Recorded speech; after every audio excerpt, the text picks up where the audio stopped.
죄의 기준이 무엇인가요? 하나님을 경외하는 것이 올바른 삶이고 경외가 죄 없는 삶이라고 하셨습니다. 그렇죠? 죄에서 구별되어 살아가는 것이 하나님 경외하는 겁니다. 율법은, 구약은 모두 폐하셨으니 새로운 주님의 율법 속에 사는데 어느새 속죄의 은혜보단 죄책감이 들려 사는 것 같습니다. 어떻게 해야 되냐고 하는 질문입니다. 여기 이제 죄의 기준이 무엇인가요? 죄의 기준은 성경이죠. 그리고 이제 하나님을 경외하는 것이 올바른 삶이고 하나님을 경외하는 게 올바른 삶인데 그 경외의 바탕은 죄 없는 삶이라 하셨습니다. 구별될 삶이라고 하면 더 맞아요. 그래서 방이 청결하다 그 말은 방에 먼지가 안 떨어지는 게 아닙니다. 쓰레기 안 떨어지는 게 아니고 얼른 치우면은 방이 청결한 거라고요. 그래서 죄를 고집하는 것은 경외가 아닙니다. 비록 죄를 지었지만은 빨리빨리 죄를 처리하고 그렇게 하면은 항상 하나님 관계를 맺고 살 수 있는 거예요.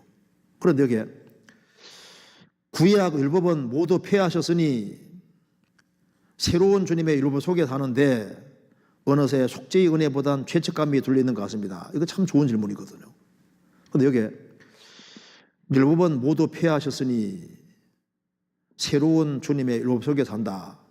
이거 잘 이해해야 됩니다. 성경이 뭐라 그랬냐면은 구원받은 사람은 율법 아래 안 있다는 말은 맞아요. 이거 봅시다. 우리가 알아야 될 것은 율법은 천지가 없어지게 되는 절대 안 없어집니다. 십계명은 항상 있고 천지가 없어지기 전에는 율법의 1점이라도 안 떨어지고 율법은 지구상이 없어지는 게 아니에요. 그러니까 여기에 율법이라는 것은 항상 존재하고 있습니다. 그러니까 하나님께서 우리를 율법의 오전에 배운 대로 율법의 저주에서 건져주기 위해서 일단 예수님은 법 위에 계신 분이니까 예수님이 사람이 되셨고 그래서 갈라디아 4장 보면은 예수님은 율법 아래 나셨다. 율법 아래 나신 이유는 율법 아래 있는 자들을 속량 건져내기 위해서다 겁니다. 그래서 이 건져내기 위해서는 예수님이 일단 사람에 대해서 율법 아래 내려오셔야 되고 갈라디아 3장에는 예수님은 십자가에 죽으심으로 율법의 저주에서 속량 건져내시고 또 예수님은 온전한 생애를 사시고 죽으시고 부활했기 때문에 예수님은 우리를 의롭게 해주셨습니다. 그래서 율법은 항상 있어도 예수님이 율법 아래에서 십자가에 죽으시고 내 죄를 대속하셨기 때문에 율법에서 내가 벗어나 있는 겁니다. 율법은 항상 존재하는데 죽으면 끝이 나는 거예요. 그래서 율법하고 사람은 계속 엮여 있으니까 저주받아야 되니까 내가 죽을 자리 예수님이 대신 죽으셨으니까 내 운명은 십자가에서 끝이 났으니까 율법에서 벗어나 있는 겁니다. 나중에 로마서 7장 보면 그렇게 나와 있습니다. 이게 율법을 여기 신랑으로 표현했는데요. 율법이라는 남편이 있는데 여기를 벗어날 수가 없는 거예요. 이 남편은 얼마나 엄격한지 조금만 잘못하면 계속 지적하는 남편입니다. 벗어나고 싶은데 벗어날 길이 없어요. 방법이 뭐냐? 율법 밑에 이게 아내로 있는 사람이 여기에 벗어날 수 있는 방법은 자기가 죽는 겁니다. 죽으면 율법 벗어나잖아요. 남편이 살아있는 한은 벗어날 수 없거든요. 그런데 방법은 아내가 죽는 겁니다. 죽으면은 이 남편에서 벗어납니다. 그런데 내가 죽으면 멸망이니까 예수님이 대신 죽으셔서 율법의 저주에서 벗어내서 새로운 남편에게 시작하겠는데 그 새로운 남편이 바로 예수님이다 그 말입니다. 예수님은 얼마나 사랑이 많은지 부족한 게 있으면 감싸주고 도와주고 이렇게 해서 항상 안에 펴 있는 사람인 거, 사람 편에 서 있습니다. 그래서 이제 구원받은 사람은 율법을 벗어났다. 율법은 항상 있지만은 죽었으니까 벗어나 있는 거예요. 벗어나는 동시에 그리스도인들은 새로운 법에 들어갔는데 그것이 바로 그리스도의 율법입니다. 그리스도의 율법. 그리스도인들은 율법은 벗어났지만 그리스도 율법 아래 들어가 있는데 그리스도 율법이라는 것은 무슨 말이냐면은 이때는 구원받기 전에는 율법 아래 있으니까 심판자와 죄수 관계 속에 항상 이끌어 있었던 겁니다. 그런데 구원받고 나면은 이제 운명이 바꿔져서 새로운 법 아래 들어갔는데 그러니까 이제 하나님은 아버지가 되고 나는 아버지 아들이 되고, 주님은 신랑이 되고 나는 신부가 되고, 주님은 내 주인이 되고 나는 종이 됐습니다. 주님 종이 됐습니다. 이렇게 여기가 바로 율법이고, 여기가 그리스도 예수 안에서 새로운 율법 안에 들어가 있는 겁니다. 그러니까 구원받고 나면은 새로운 법 아래 들어있는 거예요. 그래서 이렇게 연결이 딱 된 겁니다. 성경 한번 찾아보시겠습니다. 고린도전서 9장. 고린도전서 9장.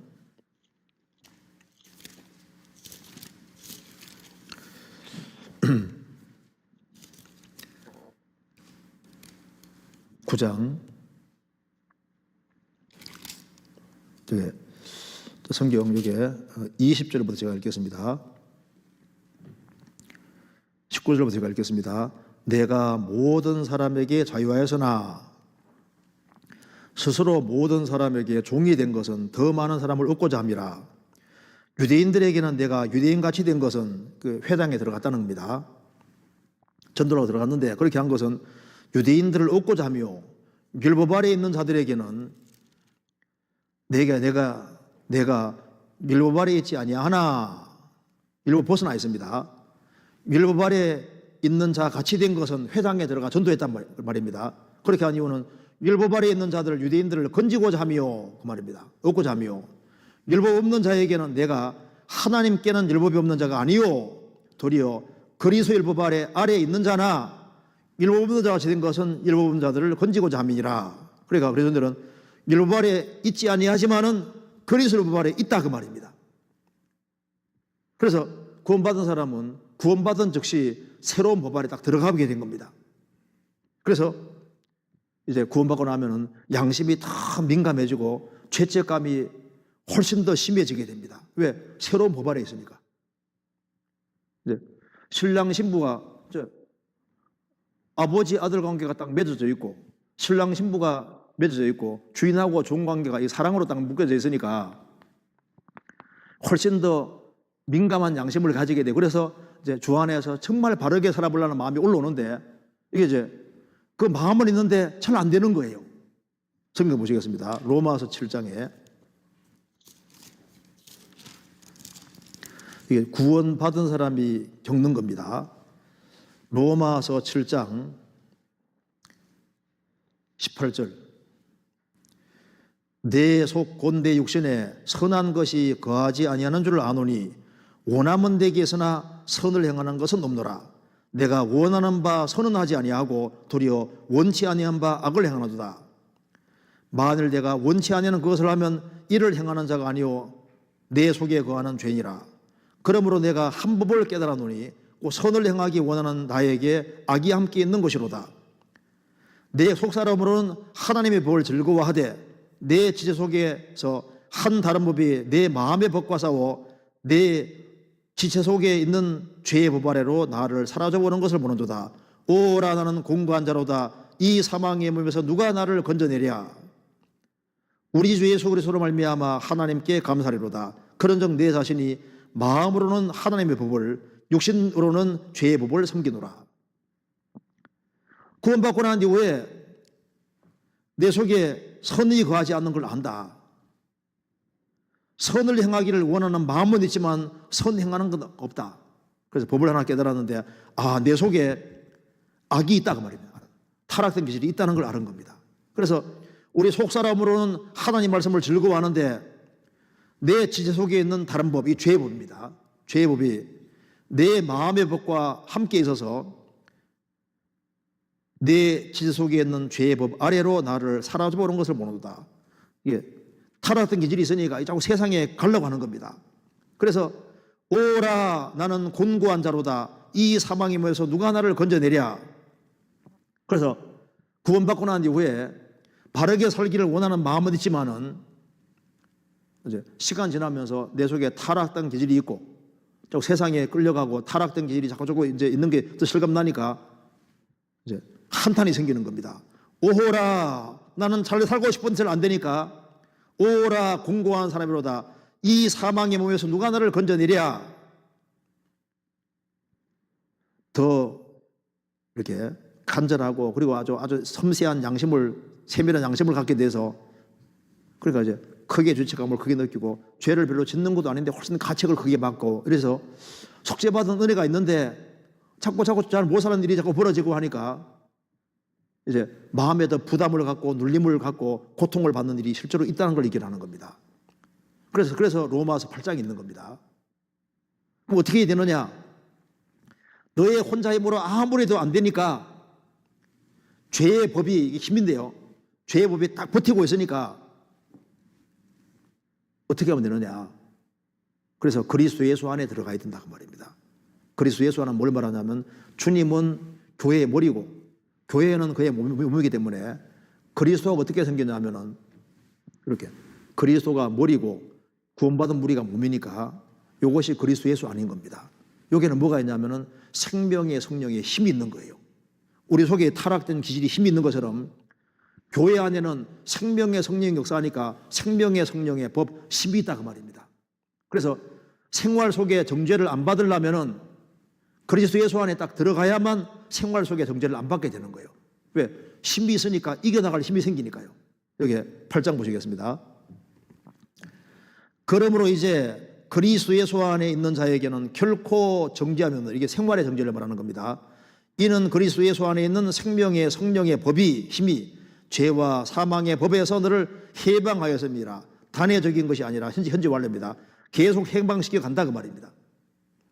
그래서 그리스도 예수 안에는 생명의 성령의 힘이 작용하기 때문에, 그러면 물체는 땅에 떨어지는 힘이 있는데 더 큰 힘이 딱 붙잡고 있으면 안 떨어지잖아요. 그러니까 타락된 기질은 있고 잡아당기는 힘이 있지만은 더 큰 법 안에 딱 들어가면은 그것이 죄를 억제하고 억누르고 성령 인도를 받게 만드시는 거예요. 그래서 생활 속에 정죄를 받는 데서 해방이 돼 가는 겁니다. 그래서 한 사람이 구원받고 난 이후에 주님 몸된 교회를 알지 못하면은 결국 보면 세상 쪽으로 갑니다. 근데 연결돼서 계속 공급받으면은 성령의 힘으로 세상에 딸려가고 싶어도 딱 붙잡혀가지고 못 가는 거예요. 그리고 정상적으로 교회 생활을 하면서 이제 주님 주시는 힘으로 몸을 쳐서 복종을 시키는 겁니다. 그렇게 안 하면은 신앙적으로 실격자가 될 수 있기 때문에. 그래서 여기 이제 질문대로 어느새 속죄 은혜보단 죄책감에 둘려 사는 것 같습니다. 그렇죠. 로마서 1장에 말한 대로 오라 나는 공고한 자로다. 구원받아서 기뻤는데 날이 가면 갈수록 내 자기 부패성을 깨닫게 되면 굉장히 마음이 힘들어지고 죄책감에 눌려 살 수 있다. 그렇죠. 그런데 그리스도 예수 안에 생명의 성령이 역사하는 곳에 있으면요, 주님이 도와주시는 힘으로 힘이 생기고, 그래서 영으로 유행실을 죽이게 되고 나는 날마다 종달아 죽이게 되고 성령 인도를 받을 수 있는 거예요. 그래서 꼭 여기에 그리스도 예수 안에서 새로운 법 속에서 살아야 되는 것이 맞는 겁니다. 이제 그러면은 주님이 신앙이 잘 성장하게 도와주실 거예요. 참 신기한 것은 교회 연결 안 되는 사람은 얼마 시간 지나가면 힘이 없어요. 조금 더 시간이 지나가면 세상으로 가 있습니다. 그런데 구원받고 구원받은 무리 가운데 있으면 그 타락된 기질도 있고 막 힘든 것도 있지만은 또 주님이 새로운 힘이 있어가지고 신앙생활을 쭉 계속하게 만들어 주세요. 그래서 이제 이런 생각이, 죄책감이 이제 줄어들고 이게 하는 이유는 해야 될 것은 여기에 그리스도 예수 안에 들어와 있으면 되는 겁니다. 몸된 교회와 꼭 연결이 돼야 되는 겁니다.